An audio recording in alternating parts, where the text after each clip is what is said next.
I think the first question I'd like to ask is, where did you first get the idea of starting a company? Where did the first inspiration come from? I don't think there was ever sort of like a light bulb moment. I'd always been told by my uncle growing up that I would end up starting a company, but so at such a young age it's kind of hard to envisage that. And then going through school, the only A that I got on my A-levels was business studies, and I didn't really know what I wanted to do at university, so I just figured I'd just start a business. And it was really as simple as that. Primarily just through to lack of knowing what else to do. I just liked the idea of starting a company rather than perhaps going to university and learning how to start one in a classroom. So my first business was actually in construction, even though I don't even know how to put up shelves, so that didn't last too long. But I learned quite a lot about business from quite a young age. I was running this little empire, as it were, from my bedroom, but wasn't really enjoying it because it wasn't something I was passionate about, but it was the only thing that I sort of thought of doing at the time. That lasted for about a year before starting what is now today my current company, Webantic. Obviously, most people out there won't know what Webantic is. Could you tell? Sure. So we're essentially a product development company. We do two things. We design and build software for really big companies that helps them run more efficiently. It could be things like a CRM system or some account management software, that kind of thing. And then we also work with a lot of startups to build products that typically introduce new services.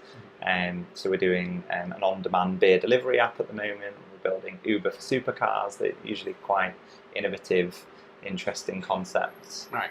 Uber for supercars. Uber for supercars, yeah. So click of a button and a sort of Lamborghini will come pick you up. That's a pretty cool app. Yeah. That is actually awesome. Yeah. Where's that going to run?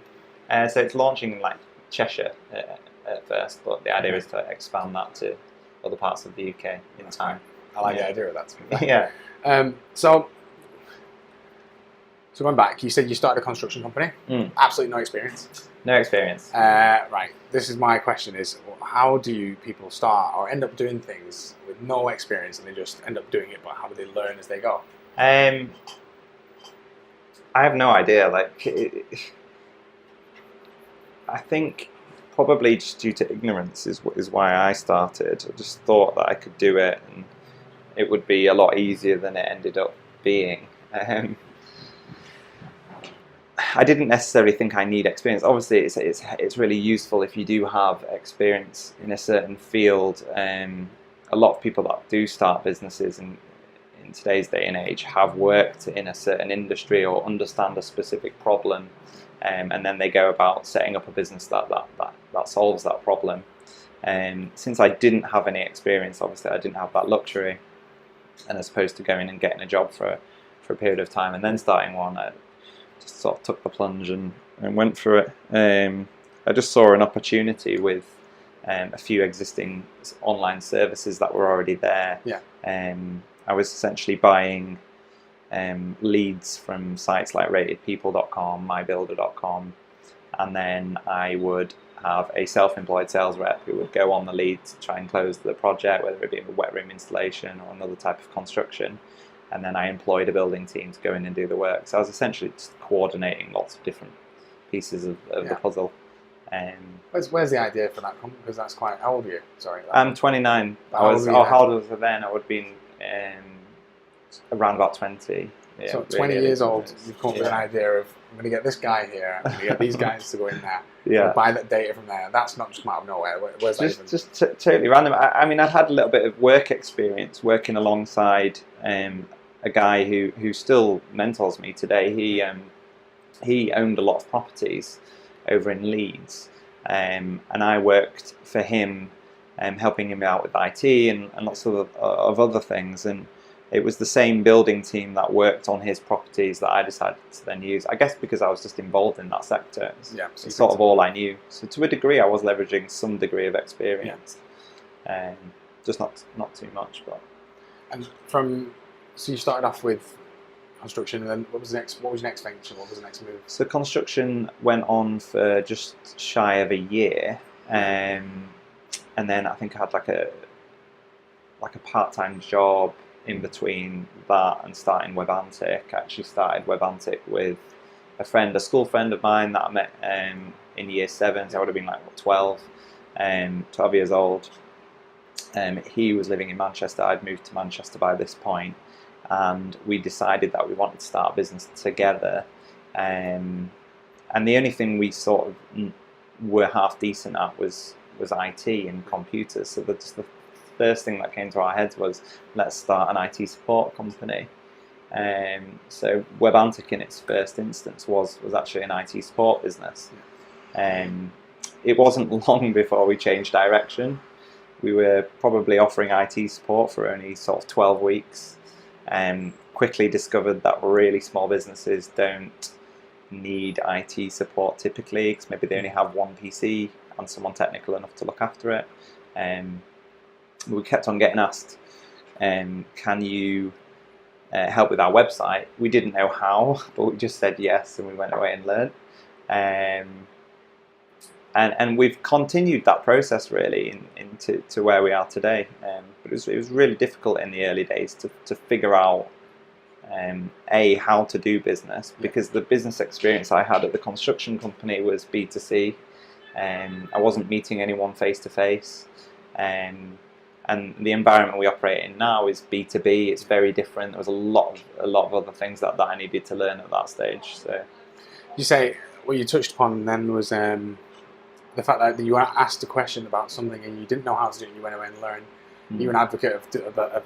Is that a good idea? Yeah, no, 100%. I think it's all about experimenting in lots of different areas, and you're going to go down lots of different avenues and realise that's not the right route to take, and you're going to change direction. Fundamentally, you're always going to be learning, so it's all necessary really in order to progress. People always talk about failing being a good thing.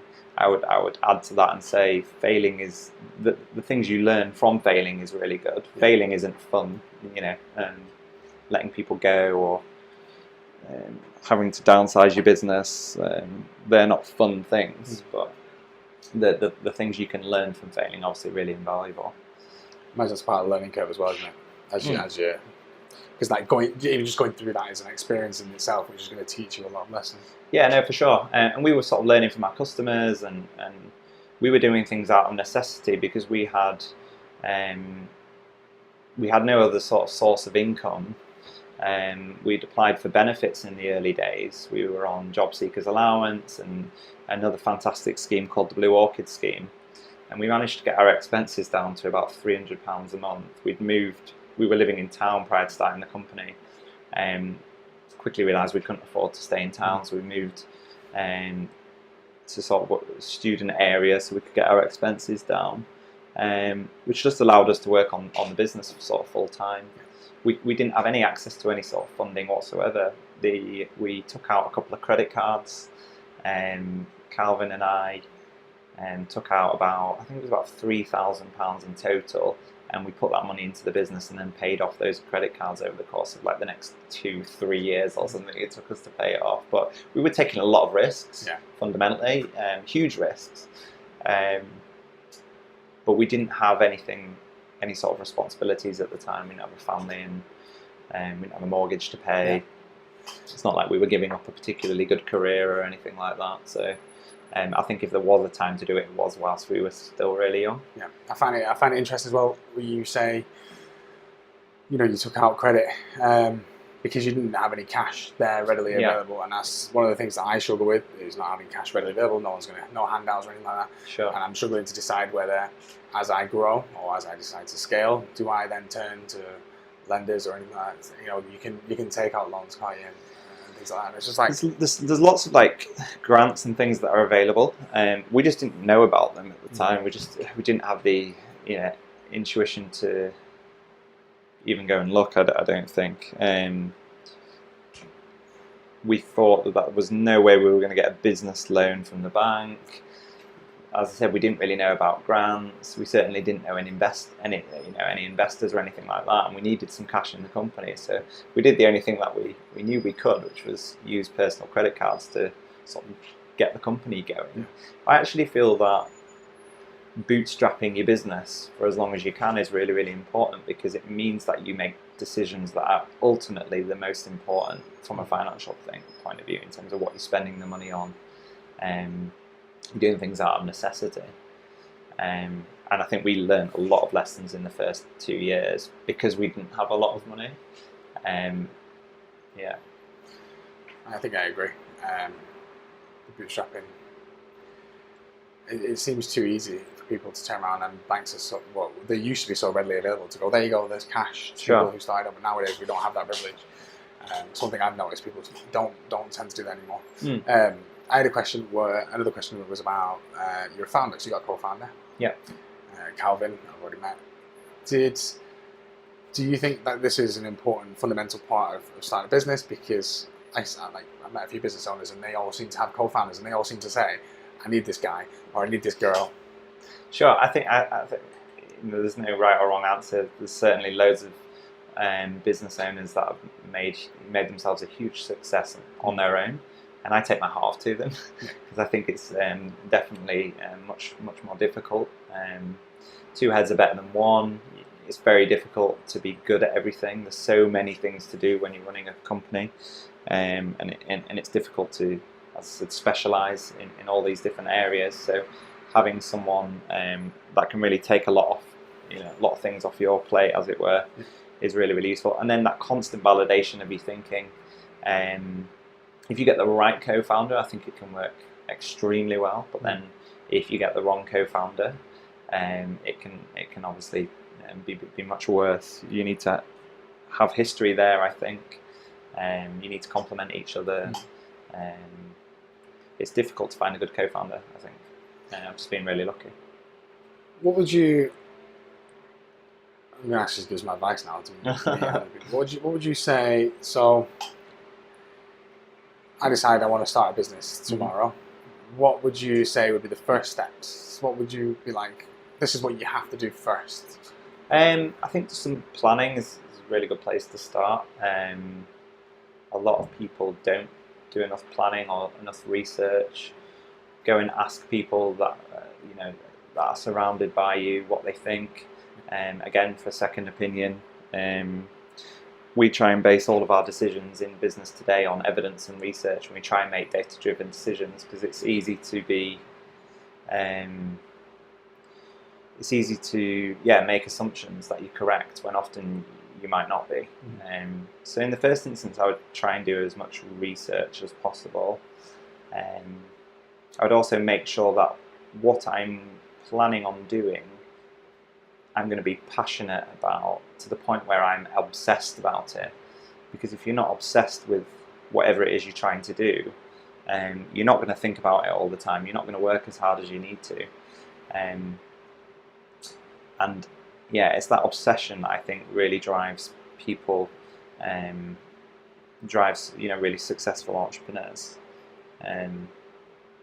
So make sure you're passionate about it, and it's been something you've been thinking about for quite a long time. Because you'll have a lot of ups and downs on the journey, and that's the best way to describe what it's like being in business, I think. Lots of ups and lots of downs. Yeah. You said, I think you mentioned there something about, I was going to ask a question around who you listened to, what people said to you as you decided, I'm going to start a business. You took the plunge, you did your research, did your planning, and you went out there and started doing it for yourself. What sort of reaction did you get from friends, family, social media? Because I just really moved to Manchester. If we're talking about Webantic specifically, I just didn't know anyone in the city. So other than Calvin, we were sort of siloed, as it were, in our apartment for the first 2 years working on this concept.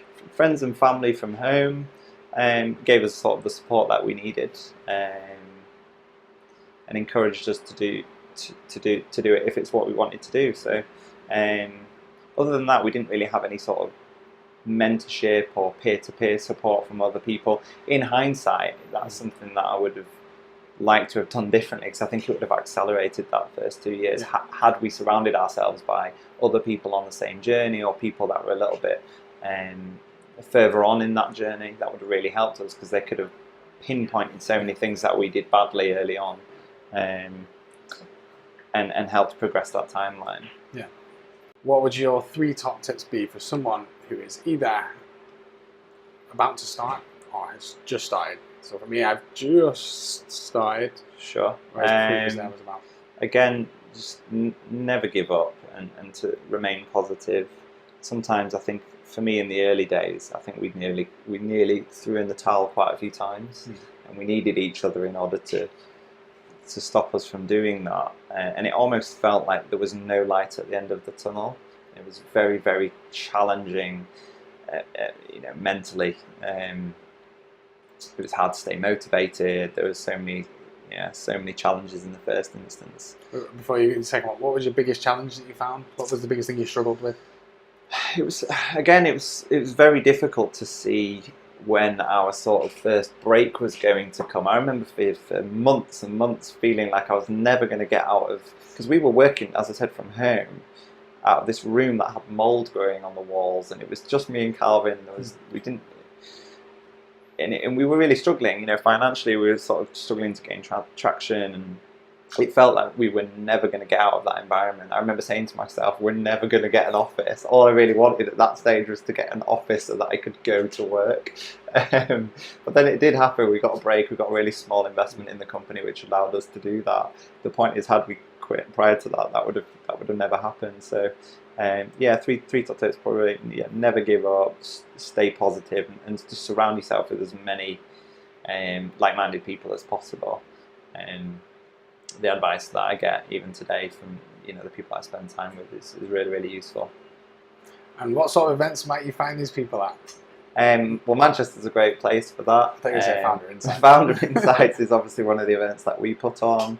The event aims to showcase the journeys of different founders, particularly within the tech space. Really depends on what you're trying to achieve, what industry you're working in. Just get yourself out there. There's so many events in Manchester, and the great thing about this city is it's very collaborative, and people will give you their time if you ask for it. And I guess the last thing I'd be interested in finding out is, where do you see you going in the next 5 years? Where do you see Webantic going? I'd love to see us grow the consultancy. Our mission is to be the leading product development team in the UK. So hopefully we'll be a few steps further forward towards achieving that goal. We also plan to develop our own products and go through the journey our customers go through firsthand when taking a product to market. So hopefully we'll have 1 or 2 products that are out there doing really, really well. Thank you very much for your time. Thank you very much. Thanks for coming in.